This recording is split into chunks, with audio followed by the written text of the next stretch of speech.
Alright, this is an audiophile real review of a Polk Audio DB1040. This is not the dual voice coil, but I got this at my local Fry's Electronics in Milton, Georgia for $53.50, which I think is a tremendously awesome price.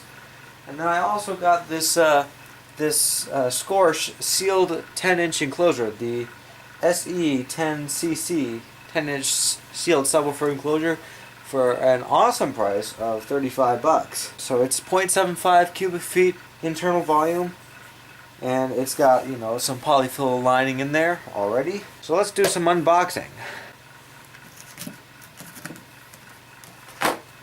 Well, that was easy. I just unboxed a box. And now for the Polk Audio DB1040 subwoofer here. It's a nice box. I mean, very decent. Okay, it took me a minute to figure out the manual here. They have it in like 5 or 6 different languages, and each page, you get through one page and it's got English, and then it's got that same page several times in different languages, and then it goes on to the next page. So that's how the manual works here. Boy, it looks even better than at the store here. It actually looks way beefier than it does in the pictures. The basket doesn't ring at all. This is a well-built subwoofer. You see the pole piece is bumped a long way out, so even though it's a single stack magnet here, there's still lots of room for excursion because of this huge bumped pole piece. It's not vented down here, so there's no kind of venting for the voice coil except for this pole piece right here. So I can see why they'd rate this 270 watts RMS. But it is a really nice looking subwoofer. I mean, really fine.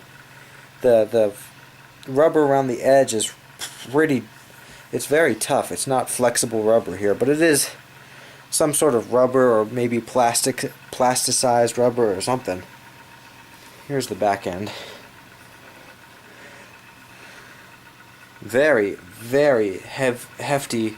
It's not heavy, you know, it's like a 12-pound woofer, but it's very well built. It's solid, very solid. It's a little bit flexible, but it's not stiff. It's fascinating. For the speaker terminals, we do have bare speaker terminals. So I'm just going to use 6 1 1/4 inch drywall screws, but the plastic trim ring here is too hard. I think I'm going to break it if I apply these screws all the way down. So I'm only getting like a 1/2 inch of catch with these screws. Okay, luckily the manual has all the TS parameters in there, so, or at least all the ones that matter. Yay! Polk Audio DB1040 in WinISD here. And this little line right here, this blue line, is for a sealed box. So as you can see, it starts rolling off at around 70 Hertz. 48 Hertz is our 3 decibel down point in a 0.75 cubic foot sealed box, which is exactly what I have it in. The green line here is a small ported box, 1.1 cubic feet. So it's decently small, although this subwoofer likes to be tuned low. Tuning frequency of 30 Hertz at 1.1 cubic feet, and it seems to give fairly flat response, and you get a boost all along the subwoofer frequency spectrum from 20 Hertz all the way to 100. You get a nice big boost, even with only 1.1 cubic feet. So tuned to 30 Hertz, and also we have our big ported box, which is this red line here. This is if you have no space limitations.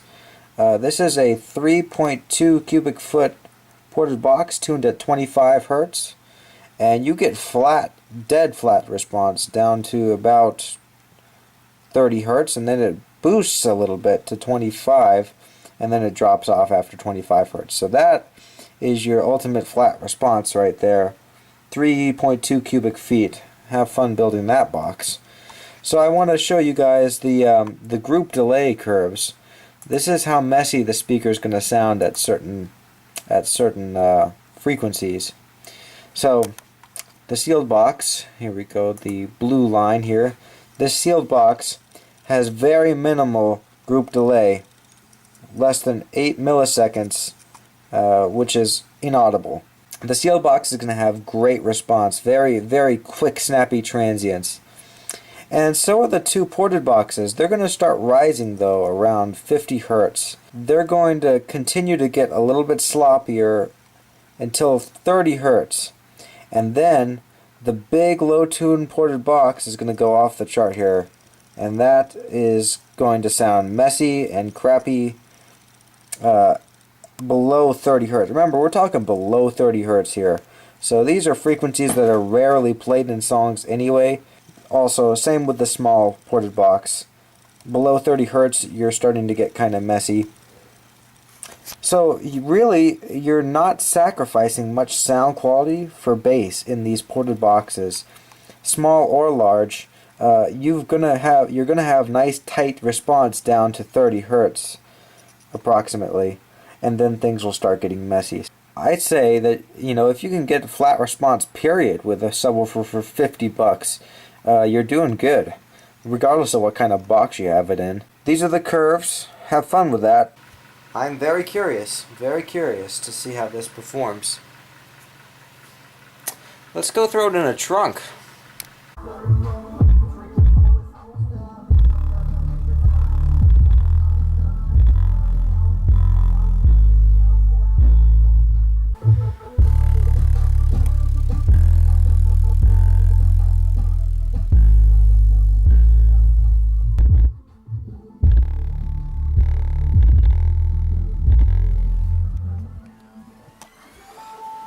Okay, so it was getting more than its RMS rating.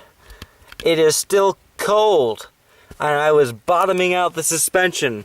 You could actually hear the voice coil slapping against the magnet. It's not distortion. It's just the woofer was being pushed too hard by this little amp here. I've had the Polk Audio DB1040 in that sealed box for a couple of days. It does fine, and when I say fine, I mean it's nothing extraordinary. You're getting a good, solid product, but it's not anything special either. The subwoofer gets decently loud for just being one single 10-inch subwoofer. It's not anything amazing, but it gets decent. It's hearable. It's audible on the highway going at about 60-65 miles an hour. It's audible with the windows down. I consider that okay. If it's just a 10-inch subwoofer in a sealed box, I would definitely recommend this sub as a sound quality solution, not for a bass head. The 110 by itself in a sealed box will take about 300 watts. So if you look for an amplifier for this, don't try to overpower it. It's not gonna do it. I've been having to be careful with it to make sure not to overpower it. Based on the frequency curves I showed you guys earlier, it doesn't have an unbalanced frequency response. It actually has a nice smooth response with a gradual roll-off, which is correct. It does have decent low frequency extension, especially in a sealed box. It actually gets kind of low. Otherwise, it sounds beautiful. It is a wonderful sounding subwoofer.